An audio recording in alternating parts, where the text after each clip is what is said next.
Welcome back to the show. If you've just joined us, we are discussing AI in the creative space, so thank you for joining us. And for the currency of your viewership, we will be educating you on all of these wonderful subjects that AI is happening in the creative space, and there's a lot going on. So our next guest on the sofa is creating art through the lens of technology. And you can see her work at Dubai Art Week. So please welcome Anya Solomon to the sofa. Anya, thank you so much for joining us. Real pleasure to be here. Thank you. Wonderful. So Anya, I know that you are going to be showcasing your installation at Art Dubai 2025. Can you share with us a little bit about your inspiration and what guests coming to visit your piece can experience? Absolutely, yes. So actually it's a funny story because the inspiration for the work actually began with a power outage. I was in Beirut and I was preparing a show. This was a few years back, and the electricity in the city it cuts out all the time because it's run on private generators, and those can't run 24 hours a day, so there's very little public supply. So this fact of the power going on and off in a rhythm, it really made me think about electricity in a new way. And so I made some work there, and it's so to think of electricity not just something that comes out of the plug, but like that runs through also our bodies and our nervous systems, and is kind of a translation process of energetic currents. So I made a work that kind of combines machine parts and then plant elements to sort of talk about the burning of plants from millions of years ago to generate the oil that then goes through our screen. So it's a process like that. And then when I got the commission for Dubai, I decided to do another set of works. And because I've been working with AI for past couple years, I wanted to do a new project. So I fed the installation views of the blue pieces, they're blue, and then the Arabic translation from Arabic into English, there was a mistranslation, and then my set of prompts, and they generate hundreds and hundreds of images. And then one thing that came out that I really found intriguing were these melancholy consumer culture robots. So because AI picks up like what's on the internet, right? So what it picked up was like, you know, product design, fashion, and stuff like that. So it's my work with all the stuff that's on the internet. And why the color blue? Why color blue? That's an interesting question. I'm really interested in the monochrome. So, and I think that the original works were blue. So I did these spray paintings in blue, and I was thinking in cosmic terms, you know, so electricity as a cosmic force. And so that I thought about, sunlight coming from the sky. So I think that was the sort of secret. There wasn't a really rational. That's incredible. So a lot of people see AI as a threat, but you see it as a way to imagine these beautiful new futures. So how do you sort of go about that? Yeah, so I think one of the things about AI is that it runs on probability. So most of the people like really focus, and rightly so, you know, on the probability function. So it tends to repeat things that have already been done. So it's like reworks what we've already done.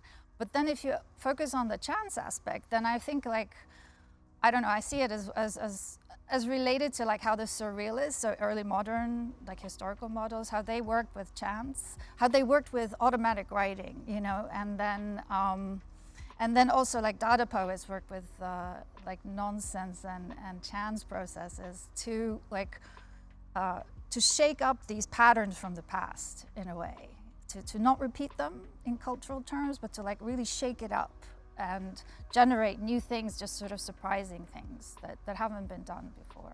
And yet we've covered AI a lot, and I mean a lot on this show. Okay. And we've talked about how it can help governments, how it can help individuals, how it can help advertisers. You've mentioned of how it can be a tool for resistance, for Thora. Can you tell us a little bit about your philosophy on that? It goes back to the same thing about like I think of all the stuff on the internet like as a digital unconscious in a way, and sort of Freudian sort of models of it, and what I think can be done is to it really depends on who's using it. So what AI is And who it's learning from as well, right? Right, and well, yes, of course, but it's also really depends on what the structure of the, like, yeah, who's using it and like how it's being directed. So I think that working with it against the grain and in a way using its very logic to undermine the things that it can do that are very dangerous. And I think we are living in a very dangerous time when there's these like very reactionary political systems like that want to like reinstate white supremacy essentially, and if you don't pay attention, that's what AI does, like automatically. So how do we resist that? You know, how do we use it, not just to critique it and reject it, because then we're leaving it in the hands of people who want to misuse it in a way, or for more. And if it is learning from the masses, if you have an educated masses, that can only be a good thing. That's right. Yeah, I'm really interested to know, obviously you've got an incredible creative mind. What inspired you to kind of first delve into AI and incorporate it into your artwork?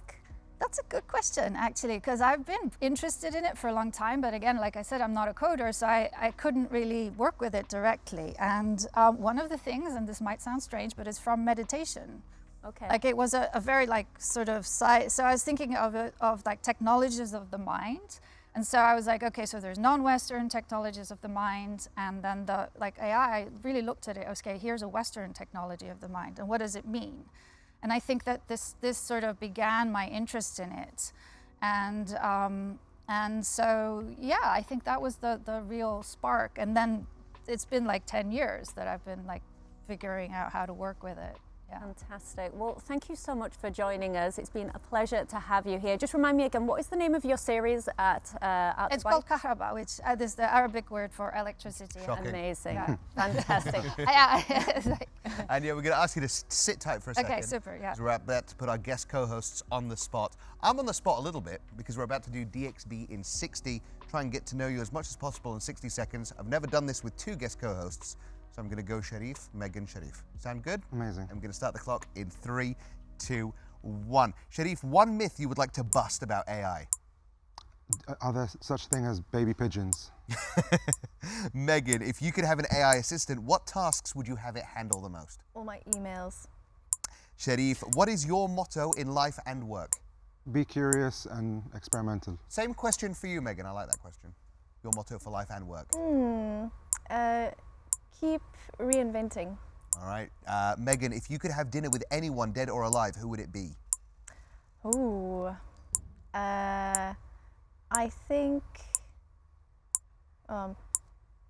Sherif, if you've got an answer. Yeah, sorry about I don't know, Gordon Ramsay. Gordon Ramsay. Yeah. What's the best part about AI for you, Megan? that it's iterative. All right. Sherif, what is your go-to restaurant in Dubai, non-AI related? Just new now, Shawarma Mari. It's an Egyptian shawarma place. All right, and I have to ask the last question. Why Dubai, Megan? Because there's so much opportunity here. Sherif, why Dubai? As we've mentioned, like the amazing reach that we have from all of these events, and it just gives you a better scope of everything. Absolutely. I've got a question. Why Gordon Ramsay? I need to rethink that one. Yes, yeah. But no, it's been amazing having you both here. Thank you so much, and we'd love to see you again, and we'll definitely see you at AI Week, I'm sure. Absolutely. Amazing. No, Brilliant. thank you for having us. And Anya, thank you so much for being here as well. It was a pleasure. Look forward to seeing your installation. Yeah, please come. Yeah, definitely. Okay. Thank you so much. So we will be back, so don't go anywhere, because when we return, we will have music from the wonderful Bibi Luna and Dolce Vita. See you in a bit.